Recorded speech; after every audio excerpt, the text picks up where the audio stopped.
예수께서 낮에는 성전에서 가르치시고 밤에는 나가 감람원이라는 산에서 쉬시니 모든 백성이 그 말씀을 들으려고 이른 아침에 성전에 나아가더라. 고난주간의 수요일입니다. 오늘은 특별히 눈에 보이는 사역은 하시지 않으셨지만 오늘 주님이 보이신 모습을 통해서 주님의 백성, 하나님의 백성, 하나님의 사람, 믿음의 사람, 예수 그리스도를 따르는 제자로서의 삶, 가장 중요한 예수님의 오늘 그 모습을 통해서 우리의 평생 남아있는 이 모든 믿음의 여정 속에 오늘의 이 모습을 기억하고 이 모습 가지고 끝까지 살아갈 수 있는 저와 여러분이 될 수 있길 주님의 이름으로 축원합니다. 자, 마태복음 26장 15절의 말씀을 먼저 봅니다. 내가 예수를 너희에게 넘겨주리니 얼마를 주려느냐. 지난 월요일부터 우리는 고난주간에 우리의 행동을 묵상하는 시간을 가집니다. 월요일 우리의 풍선불기를 멈추라. 자꾸만 뭐가 있는 것처럼 보이려고 하는 그 풍선 부는 그 행위를, 교만의 그 행위를, 기만의 행위를 다 멈춰라. 그리고 어제 우리는 돈을 버리라 라는 말씀을 통해서 하나님과 재물을 겸하여 섬길 수 없다는 사실을 분명히 우리가 알지만 내가 하는 그 지식이 내 삶의 행동으로, 내 삶의 예배로, 내 삶의 말씀에 순종함으로 나타나야 할진데 하나님과 재물을 겸하여 섬기는, 그리고 그 돈의 유혹이, 그 세상의 것들에 대한 나의 마음의 유혹이 넘어져서 또 쓰러지고 거기에 붙잡힌 바 되어져서 하나님의 뜻, 하나님의 계획, 하나님의 일하심에 무관심한 우리가 되어지지 아니하도록 우리 내 눈에 보암직하고 먹음직스럽고 탐스러워 보여도 하나님의 것을 내 것으로 삼고자 하는 그 인간의 그 극대한 지혜를 발휘하지 말고 돈이 주는 힘, 돈이 주는 지혜가 아니라 주님이 주는 지혜, 주님의 말씀이 주는 그 힘과 능력을 가지고 세상을, 이 한 주간을 그렇게 살아가기를 원합니다. 오늘 세 번째, 오늘도 우리는 세상의 유혹 속에서 살아가지만 세상의 유혹이 우리를 범접지 못하는 거기, 하나님이 항상 계시고 하나님의 말씀이 있는 거기를 향하여 나아갈 수 있는 자, 우리가 될 수 있기를 주님의 이름으로 축원합니다. 누가복음에 이 유다의 예수를 팔게 되어지는, 예수님을 넘겨주게 되어진 이 행위는 사탄이 그의 마음속에 들어왔기 때문이라고, 유다의 행동을 사탄에게 사로잡힌 행동이라고 분명히 기록하고 있습니다. 누가복음 22장 3절, 12 중에 하나인 가롯인이라 부르는 유다에게 사탄이 뭐하니? 사탄이 들어가니. 사탄의 역사는, 그 역사하는 순간은 무궁무진합니다. 하나님의 역사가 대단하지만, 하나님의 역사가 무궁무진하지만 그 하나님의 역사를 이루어가는 우리의 마음에 자꾸만 나 스스로가 만들어낸 틈뿐만이 아니라 나를 유혹하고 넘어뜨려서 그 틈을 더 벌려놓는 사탄의 역사 또한 무궁무진하지. 우리가 절대 나 자신을 과신해서는 안 되는 이유가 여기에 있는, 늘 여러분에게 강조했지만 여러분 내 힘 가지고 사는 게 아닙니다. 내 능력 가지고 사는 게 아닙니다. 내 이름, 내 명성 가지고 사는 게 아닙니다. 세상의 것으로 사는 게 아닙니다. 그렇다면 우리는 세상 사람들과 구별되지 못하죠. 우리는 하나님의 말씀으로 사는 사람들입니다. 우리는 그 하나님이 주시는 은혜로 사는 사람들입니다. 할렐루야. 그게 중요한. 그래야 나 자신을 과신하지 않을 수 있습니다. 하나님을 절대적으로 의존할 수 있지. 하나님의 말씀을 절대적으로 붙들며 살아가게 되어지. 내가 살아있는데 눈에 보이지 않는 하나님이, 귀에 들리는 하나님의 말씀이 어떤 역사가 나로 가득한 그 사람에게 일어날 수 있겠습니까? 유다에게 돈은 사탄이 들어가 살기 좋은 환경이었고 가이사라 빌립보에서 베드로에게 허세, 교만이 바로 그것이었다. 마태복음 16장 23절, 예수께서 돌이키시며 베드로에게 이르시되 사탄아 내 뒤로 물러가라. 너는 나를 넘어지게 하는 자로다. 내가 하나님의 일을 생각하지 아니하고 도리어 사람의 일을 생각하는도다 하시고. 베드로가 그랬잖아요. 베드로가 그 훌륭한 믿음의 고백을 했지만 주님 그리스도 살아계신 하나님의 아들이시니, 근데 그 이후에 바로 예수님이 순환당하시고 십자가에 죽으실 것을 말씀하십니다. 아니 주님, 어찌 그런 일이 일어날 수 있습니까? 절대 자기의 허세였고 자기의 교훈. 근데 마귀가 역사하는 가장 좋은 학력이 바로 유다에게도 마찬가지. 순전한 기독교라는 유명한 책을 쓴 C.S. 루이스가 스크루테이프의 편지, 언젠가 우리 교회 제가 처음 왔을 때 한번 예를 들었던 책인데 혹시 기억을 하시는 분이 계신지는 모르겠지만 그 책의 내용을 보면 이런 내용이 있습니다. 악마 학교 교장이 나옵니다. 스크루테이프가 영국에 파견한 제자 악마 웜우드에게 한 젊은 지식인이 있는데 그 젊은 지식인이 예수를 믿지 못하도록 무신론자의 자리를 지켜하도록 계속해서 그에게 너의 할 일을 하라고 31통의 편지를 통해서 그 악마 제자가 웜우드가 해야 할 그 사탄 마귀로서의 그 일을 하나하나 써준 그 내용을 우리가 보게 되어집니다. 이 책의 목적은 물론 악마의 삶을 고찰하는 것이 아니라 인간의 삶을 새로운 각도에서 조명하는 것이라고 분명히 밝히고 있지만, 서문에서 루이스는 악마에 대해 생각할 때 사람이 빠지기 쉬운 오류 두 가지를 먼저 지적하고 있습니다. 첫 번째는 악마의 존재를 믿지 않는 것이고, 다른 하나는 악마의 존재를 믿는데 불건전하게 지나친 관심을 쏟는 것, 동의하는 그 악마의 존재, 그 악마의 믿기는 하지만 그 악마의 그 모든 것들이 나 자신을 다 믿어줘버리는, 그것이 빠지기 쉬운 오류 두 가지라고 지적을 하고 있습니다. 근데 가장 재미있는 게 뭐냐면 이 31통의 편지를 통해서 보게 되어지면 사탄이 참 노력하는 것, 사탄이 인간을 연구하는 다 힘든 일을 저렇게 열심히 하고 있구나라는 걸 깨닫게 되어져. 이게 참 재미있어요.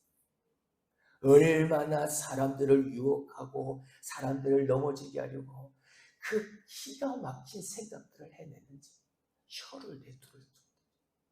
젊은 지식인 그가 무신론자의 자리에 머물게 하도록 그 마음을 유혹하고 그를 넘어뜨리게 하는 그 계략들 참 대단해. 이런 의미에서 유대 종교 지도자들이 그 사탄의 의도, 사탄의 그 연구한 그 내용을 가지고 사람을, 인간을 넘어뜨리려 하는 것처럼 예수를 죽이는 모의를 하고 있었다. 화요일 그날만의 모의가 아니었습니다. 오늘도 역시 수요일에도 하나님과 사람들 사이에 중보자가 되어 그 제사장들, 대제사장들과 하나님의 성전에서 말씀을 연구하고 그 말씀을 해석하는 그 서기관들이 계속해서 그 반대의 자들과 함께 연구를 하고 있는 거예요. 예수를 죽일 모의를 하고 있는 거예요. 심지어 그들은 하나님의 말씀, 성경을 깊이 연구합니다.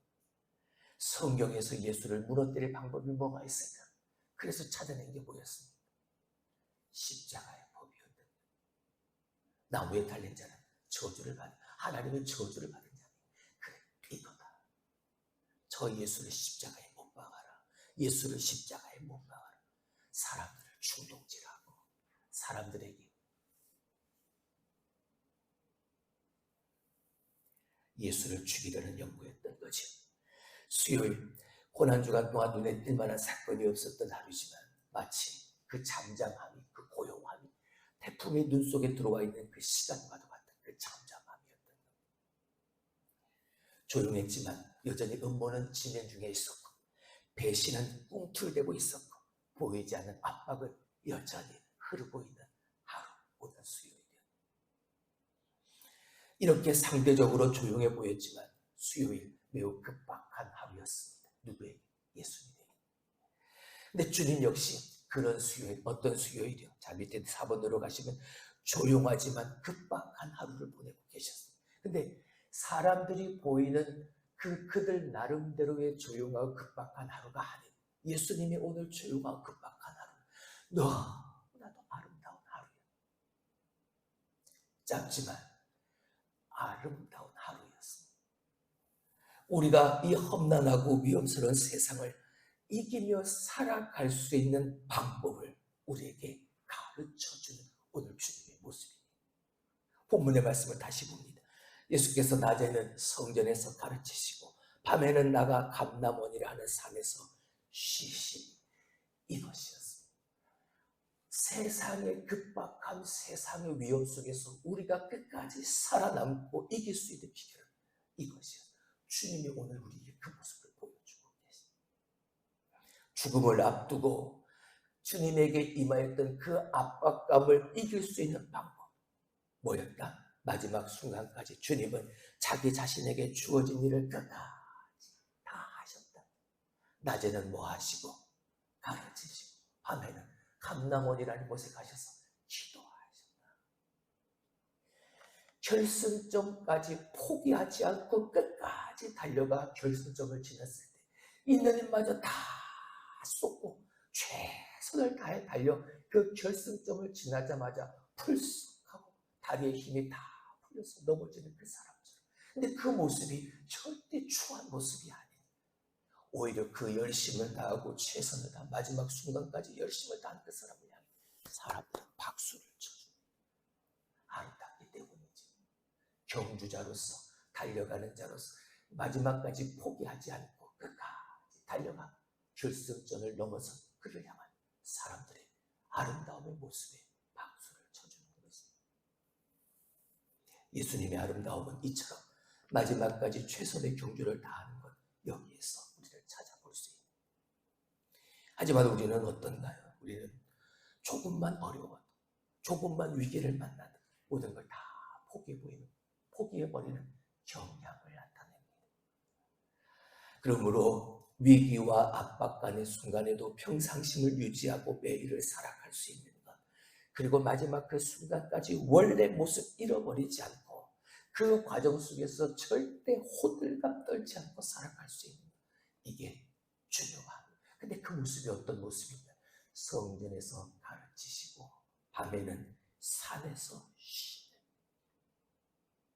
예수님의 그 모습, 해야 할 일을 끝까지 자신에게 주어진 그 일을 감당하는, 내가 좋을 때뿐만이 아니라 내가 안 좋을 때도, 내가 기쁠 때뿐만이 아니라 나가 슬플 때도 항상 거기에 계시는 하나님, 그분이 내게 주신 사명, 그리고 내가 마땅히 행할 바 흔들림 없이 마지막까지 주님처럼 그 아름다운 모습을 지켜가는, 이것이 중요합니다. 마지막 순간까지 말씀과 함께 하나님과 함께 하셨던 주님의 그 모습, 우리 역시 마찬가지예요. 하나님이 계신 곳, 그분의 말씀이 있는 곳, 어디 책이 있는 곳, 어디 영적인 서적으로 오늘도 우리는 나아갈 수 있어요. 할렐루야. 거기 뭐가 있습니까? 하나님의 책, 성경, 말씀이 무엇보다 거기에 항상 변함없이 여호와께서 계십니다. 일본이 우리나라를 삼키려고 군침을 흘리고 있을 때, 그때 그 위기와 그 압박감의 순간에 언더우드 선교사 그리고 아펜젤러 선교사가 들어왔지.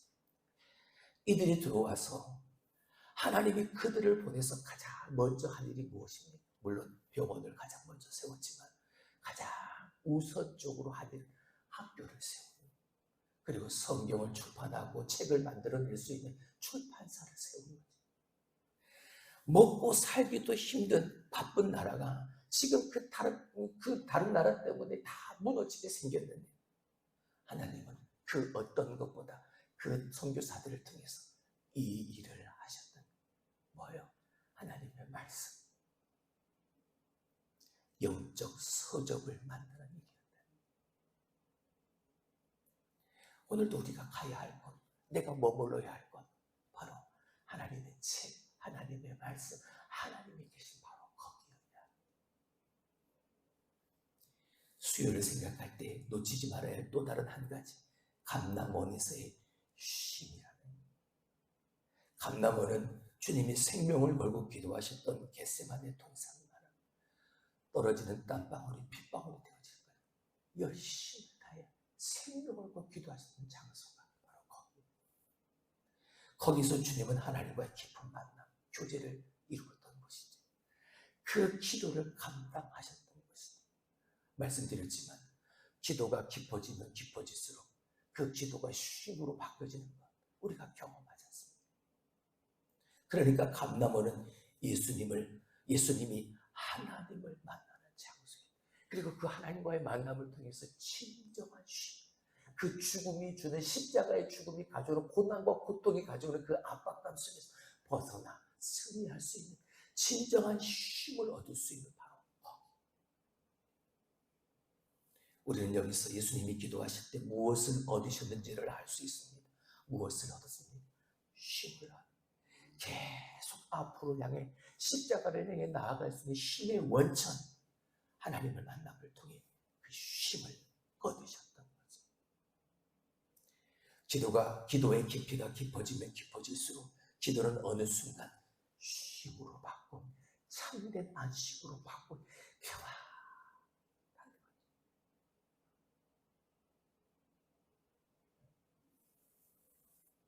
하나님이 만지시기 때문입니다. 그런 까닭에 그 쉼은 곧 새로운 힘으로의 변화가 일어나는, 다시 시작할 수 있는 새로운 각오와 결단을 할 수 있게 돼요.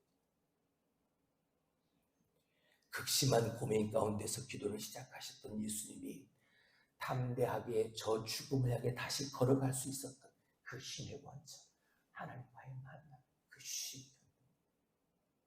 그러니까 하나님 안에서의 쉼은 새로운 힘을 얻는 통로가 되어진 수요일. 오늘 주님의 모습은 그런 아름다운 모습을 가지고 있는, 눈에 보이는, 눈에 띄는 사역 그것만 중요한 게 아니라 오늘도 변함없이 성전에서 가르치시고 감람산에서 밤마다 하나님과의 만남, 그 쉼을 통해서 나아가야 할 그곳을 향해 나아갈 수 있는, 끝까지 갈 수 있는 그 힘과 능력을 경비하실 수 있었다는, 그게 오늘 우리를 살아가는 우리에게 힘이 되어지는, 은혜가 되어지는. 생각해 보시죠. 지금 예수님의 상황이 어떤 상황인지. 예수님을 죽이려고 하잖아요. 음모를 꾸미고 배신은 난무하고 그 압박감이 얼마나, 물론 하나님이시지만 인간의 몸을 입고 이 땅에 오신 예수 그리스도, 우리와 똑같은 인성, 근데 그 인성은 분명 다른 인성을 주님을 가지고 계셨지만 인간이 느끼는 그 모든 것을 다 느끼는 주님이신데 그 압박감이 주님에게 얼마나 크게 느껴지겠어요. 근데 그때도 주님은 뭐 하셨나? 성전에서 가르치시고 밤에는 나가서 감람원이라는 곳에서 해야 할 일을 그가 변함없이 내 코끝에 숨이 멎는 그 순간까지 계속해서 나아갈 수 있는. 근데 그 힘은 어디서 생기는 거야? 하나님이 계신 거, 하나님의 말씀이 있는 거, 그곳을 떠나지 않았다. 늘 하나님과 함께하는. 그래서 영적 서적으로 나아가야 하나님의 교회 안에 머물러 할 이유가 여기에. 수요일, 고난주간으로 분류된 일주일 중에 상대적으로 눈에 띄는 사역이 보이지 않는 날이지만 주님은 이른 아침부터 사람들을 가르치셨고 밤에는 감람원에서 깊이 쉬는 시간을 가지셨습니다. 가르치면서 그리고 기도하면서 쉼을 얻다. 예수님이 그 고난 앞에서, 그 죽음과도 같은 그 앞에서 주님이 보이신 승리하는 방법. 사실 우리 그리스도인들이 오늘도 잃어버리고 사는 영성, 그 영성의 내용이 그리스도인 하나님의 사람으로서 내 안에 분명히 가지고 있어야 할 그 영성을 놓쳐버리고, 근데 그 영성이 가지고 있어야 할 그 내용이 바로 오늘도 가르치는 말씀과 함께하면서 그리고 기도하면서 살아가야 하는 그 영성의 내용, 오늘도 기억하는 것. 그리고 그것이 거기를 향해 오늘도 변함없이 믿음으로 나아가는. 왜? 하나님은 항상 거기에 계십니다. 영적 서점으로 가십시오. 그곳에서 말씀과 함께 하나님과 함께 함으로써 힘을 얻으십시오. 그리고 잃어버린 영성 다시 회복할 수 있는 저와 여러분이 될 수 있길 주님의 이름으로 축원합니다.